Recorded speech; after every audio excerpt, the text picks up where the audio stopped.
శనిశింగణాపూర్ ఈ ఊరిలో అసలు ఇళ్ళకి తలుపులే ఉండవు. ఇండియాలో మహారాష్ట్రలో షిరిడీకి 70 కిలోమీటర్ల దూరంలో ఈ శనిశింగణాపూర్ అనే ఊరు ఉంది. ఇక్కడ ఒక శనీశ్వర ఆలయం ఇండియాలోనే ఫేమస్. 300 సంవత్సరాల క్రితం ఒకరోజు భయంకరంగా వర్షం పడింది. ఆ వర్షానికి ఆ ఊరిలో ఉన్న నది ఒడ్డున ఒక రాయి బయటపడింది. ఆ గ్రామ ప్రజలు అందరూ ఇంత పెద్ద రాయి ఏంటి అని ఆ రాయిని ఒక కర్రతో పొడవగా ఆ రాయి నుండి రక్తం వచ్చింది.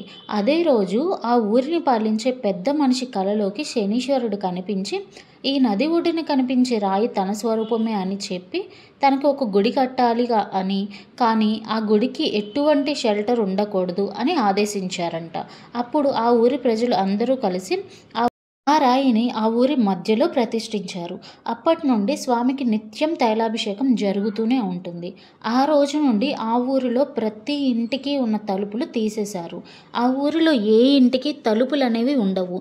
ఎందుకంటే ఆ ఊరిలో శనీశ్వరుడే వారి ఇళ్ళని వాళ్ళని కాపాడుతాడు అని వాళ్ళ ప్రగాఢ నమ్మకం.